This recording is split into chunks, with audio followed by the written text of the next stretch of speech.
Si hay alguien que está cerca de usted y no trajo la Biblia, no tiene Biblia, comparta la Biblia, amén. Comparta la Biblia. Qué importante, hermanos, es que usted compruebe que lo que se predica atrás de este púlpito, desde este púlpito, es la palabra del Señor, amén. Muy bien, vamos a tener esta lectura. Yo comienzo versículo 1, segundo de Reyes capítulo 2, dice así su palabra. Aconteció que cuando quiso Jehová alzar a Elías en un torbellino al cielo, Elías venía con Eliseo de Gilgal.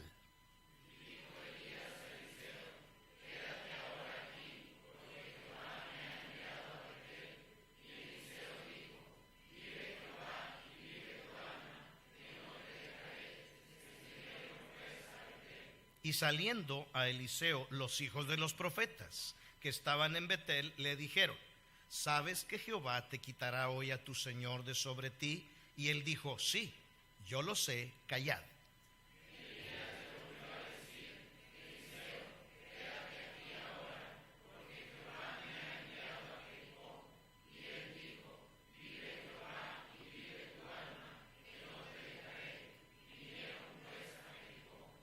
Y se acercaron a Eliseo los hijos de los profetas que estaban en Jericó y le dijeron: ¿sabes que Jehová te quitará hoy a tu señor de sobre ti? Él respondió: sí, yo lo sé, callad.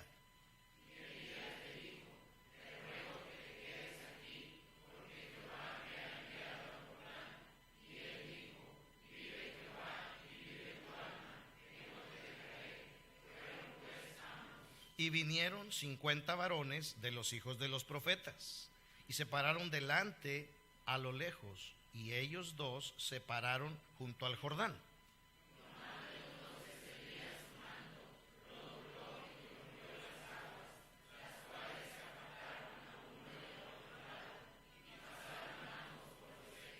Cuando habían pasado, Elías dijo a Eliseo: pide lo que quieras que haga por ti antes que yo sea quitado de ti.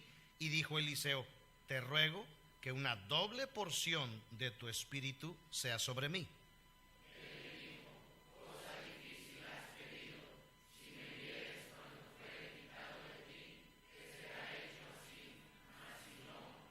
Y aconteció que yendo ellos y hablando, he aquí un carro de fuego con caballos de fuego apartó a los dos, y Elías subió al cielo en un torbellino.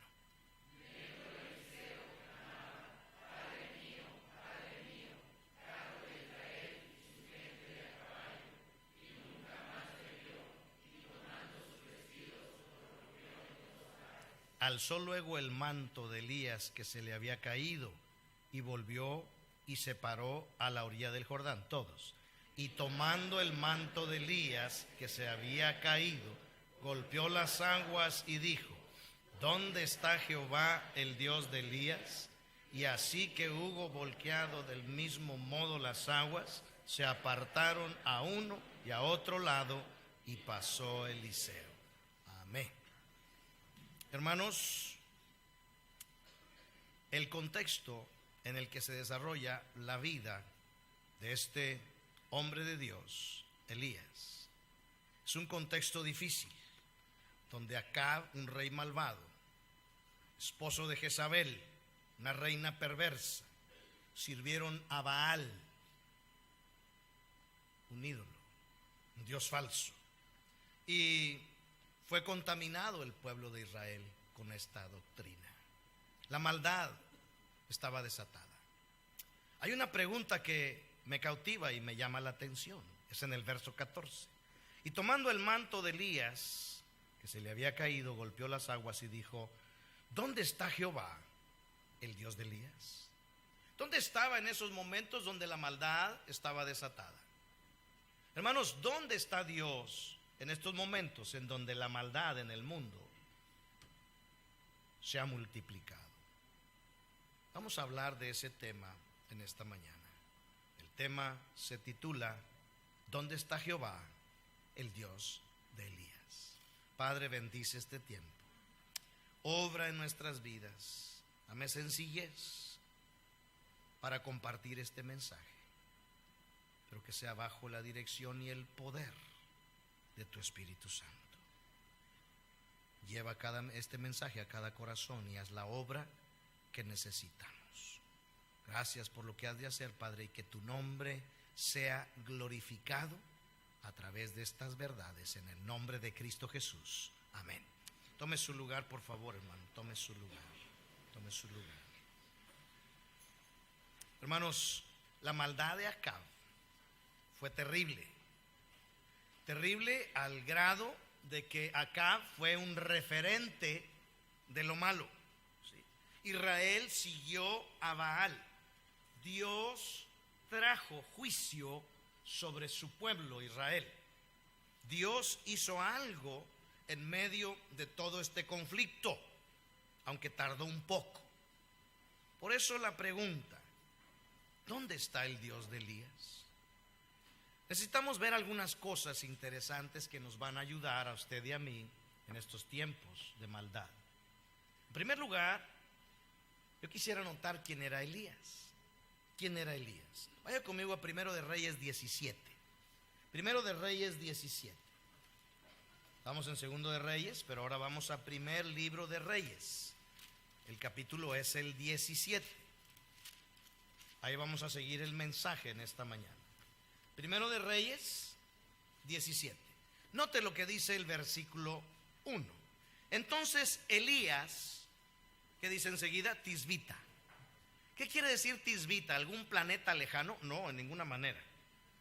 Tisbé era una región de Galaad, una región geográfica. De ahí, de ese pueblo, procedía Elías, quien tenía la profesión de profeta de Dios. Entonces dice aquí: Elías Tisbita, que era de los moradores de Galaad, dijo a Acab. ¿Qué es lo que dijo Acab? Mira las palabras de Elías.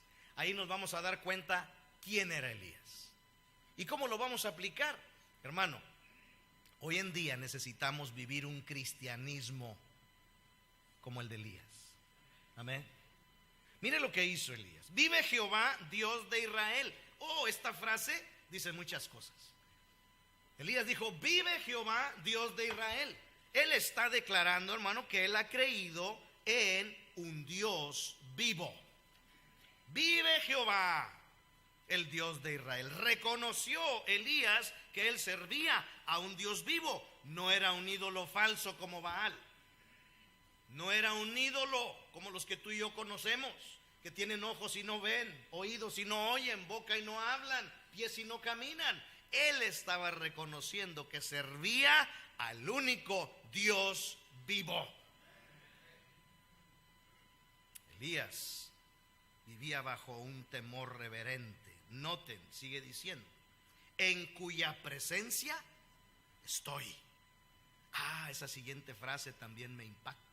¿Por qué? Porque nos habla de un varón, de un hombre que tenía una comunión reverente con Dios, y que esa comunión era cotidiana y que era una comunión continua. En cuya presencia estoy. Hermanos, nadie, sea bueno, sea malo, sea creyente o sea inconverso, nos podemos ocultar de los ojos de Dios.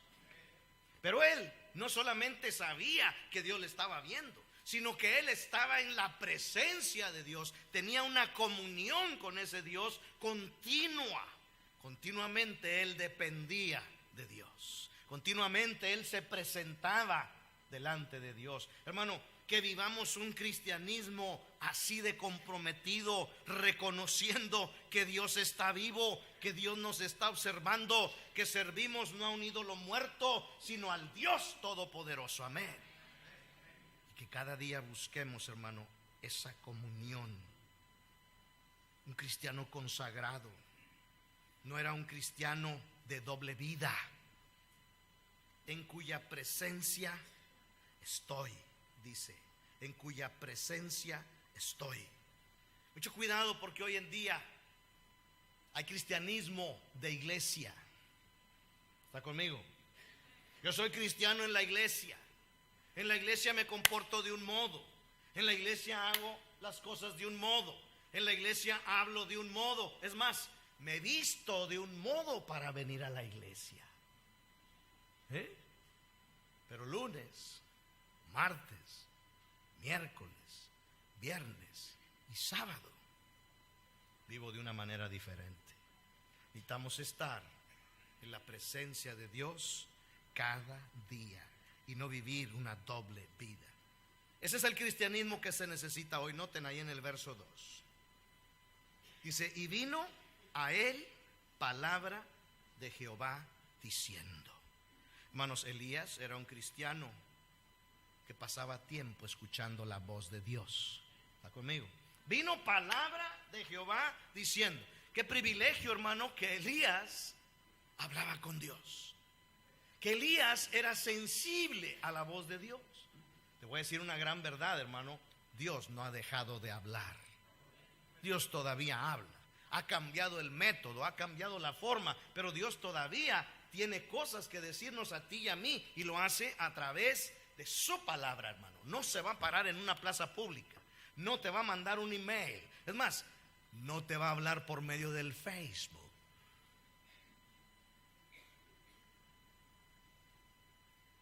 ¿Se fueron? Te va a hablar por medio de su palabra. Es importante que cada cristiano estemos en la palabra de Dios. Hermano, te lo he dicho y te lo sigo diciendo. Escúchame, todos los que estamos aquí, yo quiero que me contesten una pregunta. ¿Cuántos de los que estamos aquí somos cristianos? Levante la mano. Levante la mano. Usted es cristiano, usted aceptó a Cristo, usted es un hijo de Dios, amén. Usted está seguro de su salvación. Levante su mano, levántala fuerte, que no se le canse la mano, amén. No se le va a caer, amén. Yo me aseguro de levantarla si se cae. Cada uno de nosotros, la pregunta es: ¿cuánto tiempo pasaste en la Biblia esta semana? Baja tu mano. ¿Cuánto tiempo pasaste en la Biblia el último mes? ¿Has crecido en el conocimiento de la palabra de Dios? Elías, hermano, oía la palabra de Dios, Dios le hablaba y él tenía esa sensibilidad. Oh, que vivamos un cristianismo basado en su palabra. Pero hoy estamos oyendo tantas y tantas y tantas voces, y hay un cristianismo que lo que menos le importa es oír la voz de Dios a través de su palabra. Número 3, el versículo 3, perdón. Note lo que dice el verso 7. No, perdón, el verso 3, desde el verso 3 hasta el verso 7. ¿Está conmigo? Note lo que dice aquí. Vino a él palabra de Jehová diciendo. Dios le estaba hablando a Elías. ¿Qué le dijo? Apártate de aquí y vuélvete al oriente y escóndete en el arroyo de Querit, que está frente al Jordán. Beberás del arroyo. No, Señor, ¿cómo que del arroyo? Yo tomo agua de garrafón.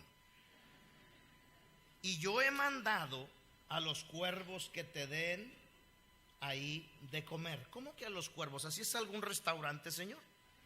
No, no se llama el restaurante Los Cuervos. Y él fue, noten, y él fue e hizo conforme a la palabra de Jehová. Pues se fue y vivió junto al arroyo de Querit, que está frente al Jordán, y los cuervos le traían pan y carne por la mañana y pan y carne por la tarde, y bebía del arroyo. Pasados algunos días se secó el arroyo porque no había llovido sobre la tierra. ¿Qué tenemos aquí, hermano? Elías obedeció a Dios y no discutió. Quiero que te vayas al arroyo y ahí te voy a alimentar. ¿Cómo que al arroyo, Señor? Él no empezó a renegar, ¿sí? Y hoy en día hay un cristianismo que reniega hasta de Dios, ¿sí? ¿Cómo que ganar almas, Señor? No, eso no es para mí. ¿Cómo que vida de oración, Señor? No, eso no es para mí. ¿Cómo que ir a la iglesia el domingo en la mañana y el domingo en la tarde? No, eso no es para mí. ¿Cómo que el jueves es tiempo de oración? No, eso no es para mí. Muchas veces renegamos delante de Dios. Él obedeció, hermano, y no eran unas circunstancias muy favorables. ¿A quién le gustaría que los cuervos le alimentaran? ¿Sí? Parecería antihigiénico, pero venía de parte de Dios y él no discutió con Dios. ¿Está conmigo? Noten versos 8 y 9. Vino luego a él palabra de Jehová diciendo: levántate, vete a Sarepta de Sidón y mora ahí. He aquí, yo he dado orden ahí a una mujer viuda que te sustente. Entonces él se levantó y se fue a Sarepta. Y cuando llegó a la puerta de la ciudad, he aquí una mujer viuda que estaba ahí recogiendo leña, y él la llamó y le dijo: te ruego que me traigas un poco de agua en un vaso para que beba. Hermano, Elías no solamente obedeció sin discutir la palabra de Dios, sino que Elías fue dócil al plan de Dios. Fue dócil. Dios lo puso ahí en el arroyo, y después dice la escritura ahí que vino, ¿sí?, la sequía, no llovió y el arroyo se secó. Ahí está. Entonces, ¿para qué me traías aquí? ¿Sí? ¿Para qué me traías aquí? Ya se secó el arroyo, y ahora ¿qué va a pasar conmigo? ¿Sí? Bueno, pues ahora quiero que te vayas y busques a una viuda. ¿Cómo que a una viuda, Señor? Si va a estar para que yo me ponga a trabajar, me va a poner a cortar leña. ¿Qué voy a hacer con una viuda? Una viuda no me va a sostener. Mira las carnes en las que estoy, Señor, yo no ocupo poquito. Pero él fue dócil, ¿sí?, al plan de Dios. Muchas veces el cristiano no es dócil al plan de Dios. Estás involucrado sentimentalmente con una señorita y Dios te dice no, y tú sigues aferrado. Estás involucrada sentimentalmente con un joven y Dios te dice no, y tú sigues aferrado. Tienes un plan, tienes un proyecto, quieres abrir un negocio y Dios te dice no, y tú no eres dócil. Hermano, Elías tenía un corazón dócil a la palabra de Dios. Dios le cambió la jugada y él no renegó, él no se quejó. Pero noten la actitud que tenía Elías, versículo 10 en adelante. Entonces él se levantó y se fue a Sarepta, y cuando llegó a la puerta de la ciudad, de aquí una mujer viuda que estaba ahí recogiendo leña, y él la llamó y le dijo: te ruego que me traigas un poco de agua en un vaso para que beba. Y yendo ella para traérsela, él la volvió a llamar y le dijo: te ruego que me traigas también un bocado de pan en tu mano. Y ella respondió: vive Jehová tu Dios, que no tengo pan cocido, solamente un puñado de harina tengo en la tinaja y un poco de aceite en una vasija. Y ahora recogía 2 leños para entrar, prepararlo para mí y para mi hijo, para que lo comamos y nos dejemos morir. Elías le dijo: no tengas temor, ve, haz como has dicho, pero hazme a mí primero de ello una pequeña torta cocida debajo de las cenizas, y tráemela, y después harás para ti y para tu hijo, porque Jehová Dios de Israel ha dicho así: la harina de la tinaja no escaseará, ni el aceite de la vasija disminuirá, hasta el día en que Jehová haga llover sobre la faz de la tierra. Entonces ella fue e hizo como le dijo Elías, y comió él y ella y su casa muchos días. Hermano, Elías estaba buscando honrar a Dios. Eso es lo que estaba haciendo cuando le dijo: sí, haz como tú has dicho, pero hazme a mí primero. Yo soy el varón de Dios, Dios me ha dado esa autoridad, y si tú honras primero a Dios, si tú honras la obra de Dios, Dios te va a bendecir. Hermano, Elías vivía un cristianismo que honraba a Dios, que lo ponía en primer lugar, que era primero lo que dijera Dios, que no renegaba de lo que decía Dios y que honraba a Dios con su vida. ¿Está conmigo? ¿Qué más podemos encontrar en Elías? ¿Quién era Elías? Versos 17 al 23. Después de estas cosas aconteció que cayó enfermo el hijo del ama de la casa, y la enfermedad fue tan grave que no quedó en él aliento.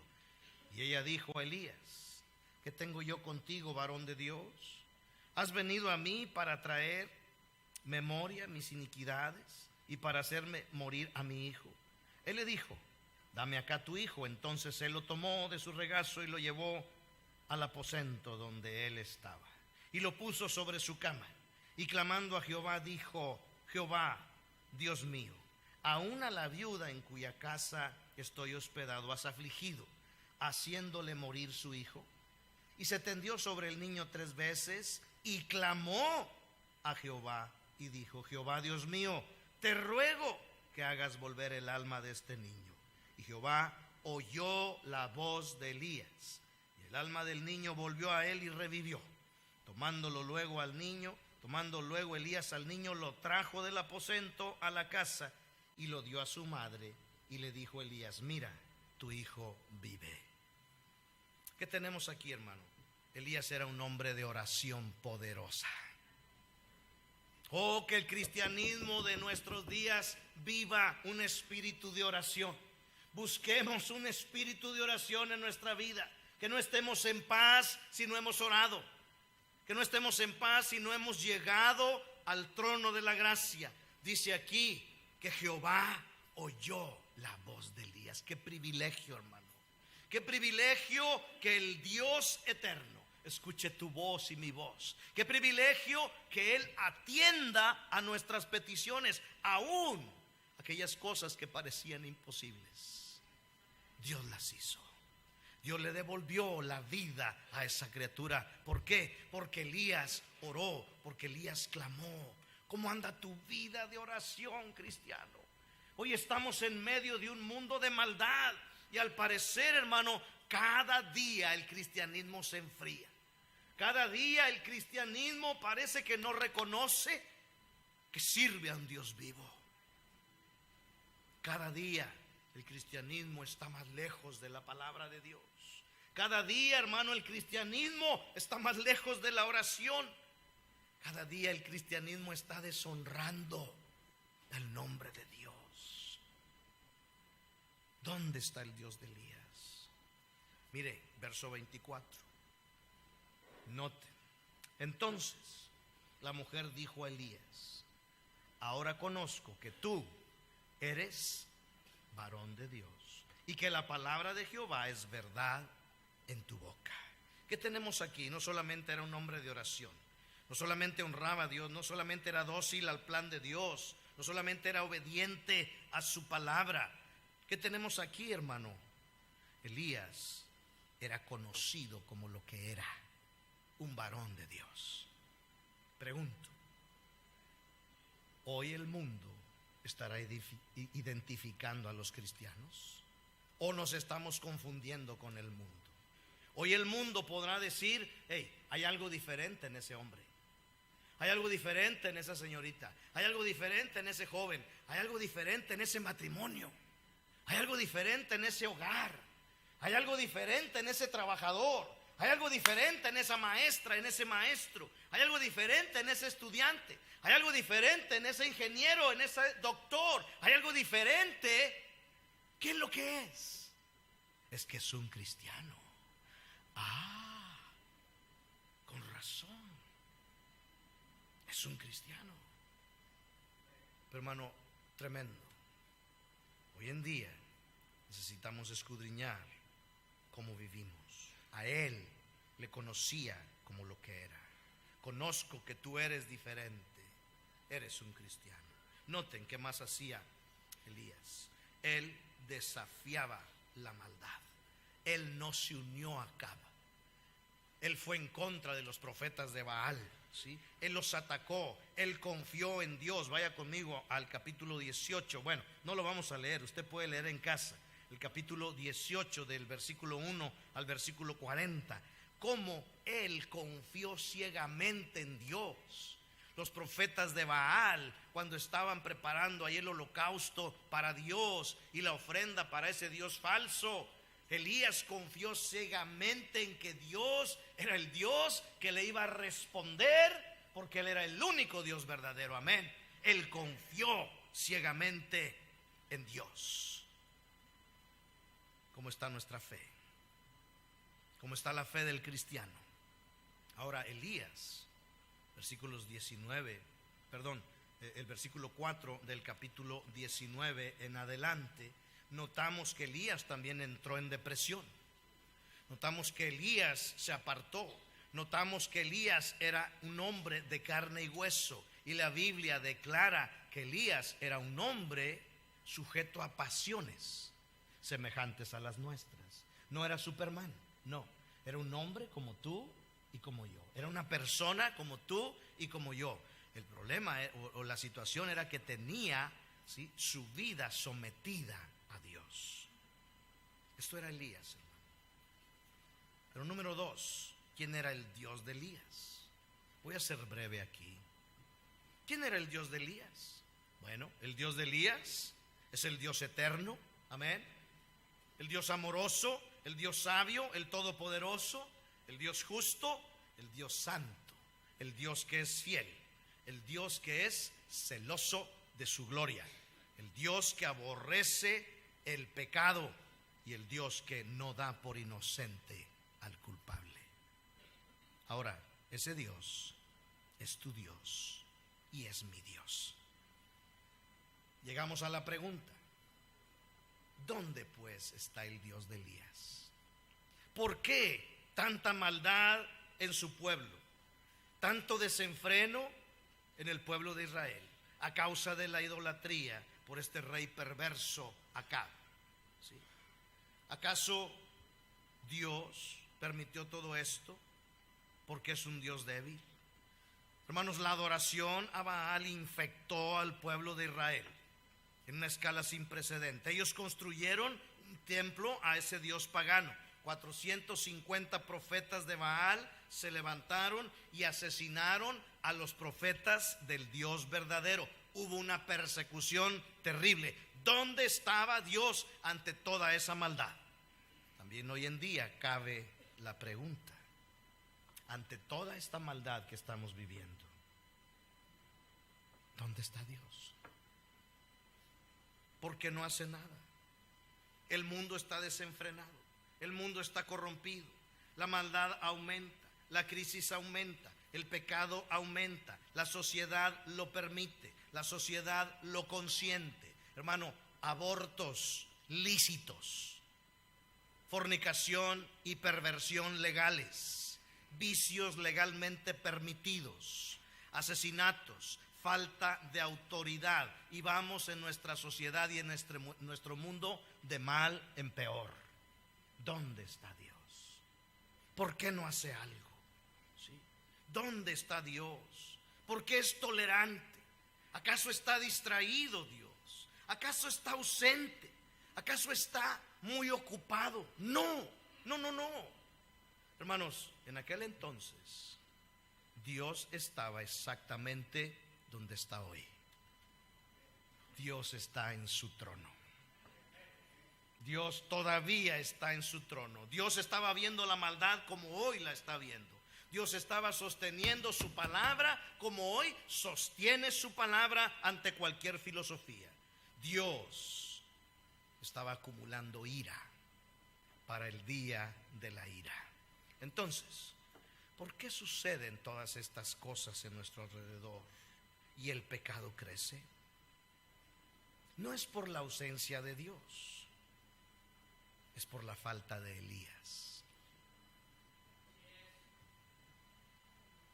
Si Elías representa un cristianismo comprometido y están pasando todas estas cosas, quiere decir que estamos viviendo un cristianismo muy lejos de ese compromiso que nos enseña la vida de Elías. Elías representa ese cristianismo genuino, cristianismo de convicción, ¿sí?, que teme y respeta a Dios porque sabe que es un Dios vivo, amén, que busca la presencia de Dios en una comunión cotidiana y continua, un cristianismo que escucha la voz de Dios, que respeta la palabra de Dios, ¿sí?, un cristianismo que obedece a la voluntad de Dios sin discutir, sujetándose a su palabra, un cristianismo dócil a los cambios que Dios trae en nuestra vida para moldearnos de acuerdo a su propósito, un cristianismo de ovejas, no un cristianismo de cabritos. ¿Está conmigo? Muchas veces yo puedo ver, esta no es una oveja, es un cabrito. ¿Por qué? Porque un cabrito brinca trancas, porque un cabrito es más alebrestado, porque un cabrito no tiene la acción que toma una oveja de seguir al pastor. Hoy en día hay muchos cabritos entre las ovejas, y eso es relación a que no hay un cristianismo de convicción. Hoy en día se necesita un cristianismo que honre el nombre de Dios, un cristianismo que sea fiel a Dios. Un cristianismo que reconozca que de Dios son todas las cosas y que nosotros somos solamente mayordomos.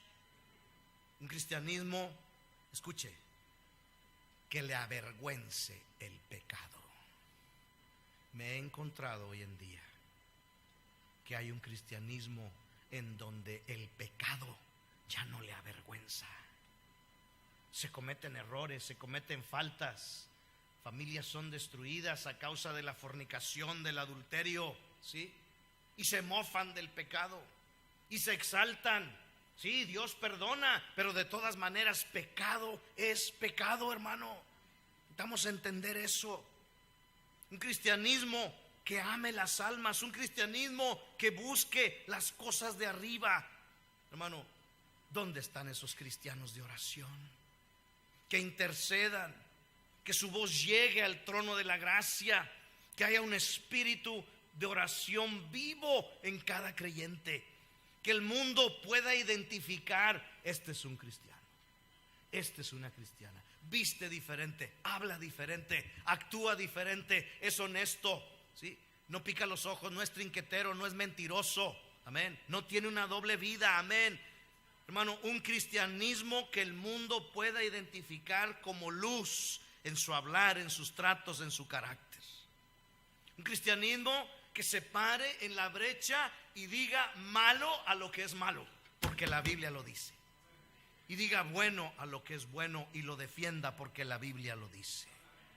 Cristianos llenos de fe, sabiendo que nuestro Dios puede con todas las cosas, que no hay nada imposible para Dios. Un cristianismo que no se apoque ante la adversidad. Pero sabe que hoy en día estamos viviendo un cristianismo tan ligero que si hace frío ya no soy fiel, que si llueve ya no soy fiel, que si tengo una uña enterrada ya no soy fiel.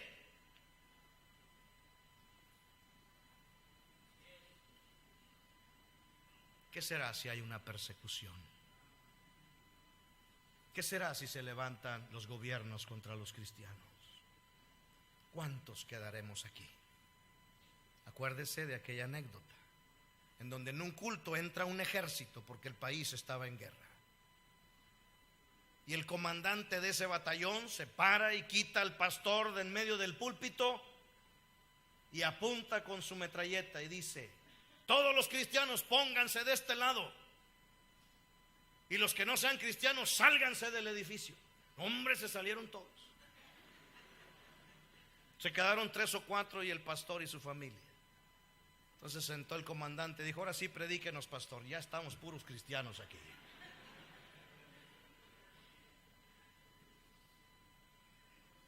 ¿Qué cosas tendrán que pasar en nuestra vida para que realmente vivamos un cristianismo de peso aquí y allá, el domingo y cualquier otro día, delante de la tentación, delante del pecado, delante de la filosofía del mundo, delante del gobierno? ¿Qué cosas tendrán que pasar? Hermano, la falta de un cristianismo más comprometido es lo que trajo ese problema. Le voy a decir una gran verdad teológica: el diablo siempre ha sido diablo y lo será. Dios siempre ha sido Dios y estará en su trono. Lo que ha marcado la diferencia en este mundo, en esos avivamientos que ha habido, son los cristianos. ¿Dónde está el Dios de Elías? ¿Dónde están los Elías de ese Dios todopoderoso? Pregúntate, deja que el Espíritu Santo escudriñe tu corazón. ¿Cómo estoy viviendo el cristianismo? Necesito mejorar para Cristo. Necesito mejorar en mi lectura, en mi oración, en mi fe, en mi testimonio. Yo no sé, pero hermano, Dios sí sabe. Puestos en pie, en una actitud de oración.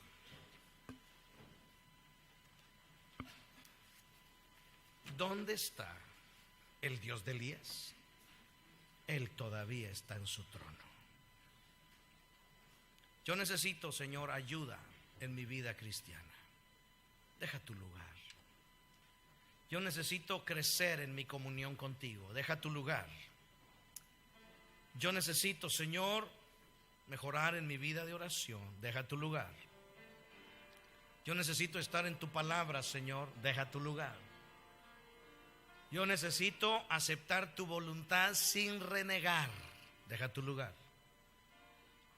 Yo necesito pararme en la brecha y decir: esto es malo y punto. Esto es bueno y punto. Yo necesito crecer en ti, Señor. Yo necesito que tú te manifiestes en mí. ¿Habrá alguien más, hermanos? Amén. ¿Habrá alguien más? ¿Habrá alguien más? Mano en alto, hermano. Mano en alto. Dios me habló. Pastor, Dios me habló. Aquí está mi mano. ¿Habrá alguien más ahí en su lugar que Dios le haya hablado en esta mañana? Dios me habló. Levante su mano. Levante su mano. Amén. Si Dios no te habló, permanece ahí en una actitud de oración y pídele que te hable. Si hay algo que cambiar, por favor, es en este momento. El Dios de Elías está en su trono. El problema es que ya no hay Elías.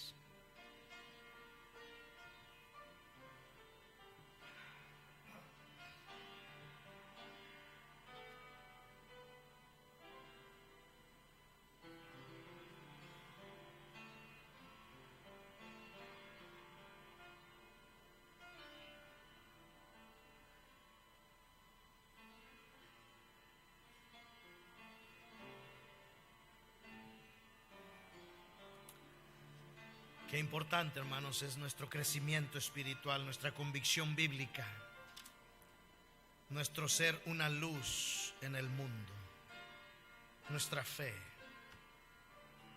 nuestra devoción al Señor. En esta mañana la pregunta más importante: un día te va a tocar la muerte a ti personalmente. ¿Estarás 100% seguro de que vas a ir al cielo? Si no estás seguro de ir al cielo el día que la muerte te toque, estarás en un riesgo de condenación eterna. La Biblia declara que el pecado nos separa de la santidad de Dios. La Biblia declara que el pecado nos hace merecedores de un castigo en el infierno. Y si tú no tienes esa seguridad, el día que la muerte te toque, despertarás en el infierno por una eternidad. El único que puede cambiar esa circunstancia en tu vida es Cristo Jesús, porque Él pagó el precio y Él tiene la vida eterna y Él quiere regalártela. Lo único que tienes que hacer es recibirlo como tu Salvador personal, arrepentirte de tus pecados y aceptarlo en tu corazón. Ahí en tu lugar haz esta oración de fe, habla con Jesús. Él te oye y dile estas palabras: Señor Jesús, yo reconozco que he pecado, perdóname, me arrepiento de mi pecado. Señor Jesús, te doy gracias que cuando fuiste a la cruz, el castigo que recibiste era el que yo merecía. Tú lo tomaste en mi lugar.